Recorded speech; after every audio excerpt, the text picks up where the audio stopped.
ఈ మధ్య ఇన్స్టాలో ఒక రీల్ రన్ అవుతుందండి. మీరు చూసే ఉంటారు. ఒక 10 మంది లేడీస్ అందరు లైన్లో నిల్చుంటారు. ఒక అమ్మాయి వస్తుంది, వచ్చి మేము పలానా కులం, మేము ఇట్లా చేస్తాం, మేము పలానా కులం, మేము అట్లా చేస్తాం, మేము పలానా కులం, మేము తెల్లగుంటాం, మేము పలానా కులం, మేము నల్లగుంటాం, ఇట్లా రకరకాల షార్ట్స్ చేస్తారు. అదే కులం మీద.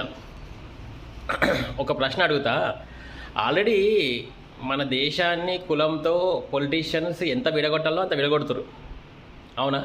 ఫస్ట్ ఆఫ్ ఆల్ పొలిటీషియన్స్ విడగొట్టినంత విడగొడతారు. మళ్ళీ మనం కూడా మళ్ళీ సెపరేట్గా ఇట్లాంటి రీల్స్ చేస్తే ఈ కులం వాళ్ళు చేశారు కదా అని ఇంకో కులం వాళ్ళు చేస్తారు, ఆ కులం వాళ్ళు చేశారు కదా అని ఇంకో కులం వాళ్ళు చేస్తారు.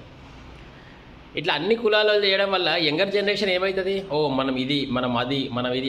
ఇప్పటికే స్కూల్లో చాలామంది పిల్లలకి అది ఉంది, అరే ఇది వీడు మనోడే, వాడు మావోడే, ఇది మీ ఓడే అని.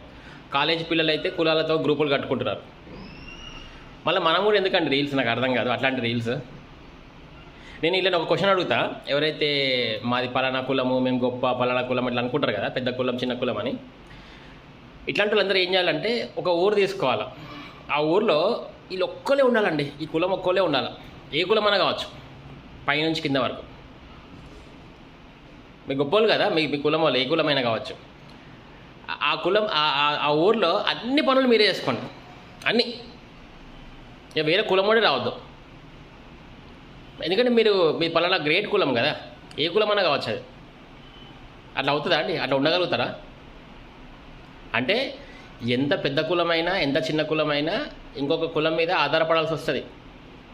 మరి అలాంటప్పుడు ఎందుకండి మా కులం గొప్ప, మీ కులం తక్కువ, మేము ఇది, మేము అది, మేము ఓసీ, మేము బీసీ, మేము ఎస్సీ, ఎస్టీ, ఇట్లా ఎందుకు కొట్లాడుకుంటారు?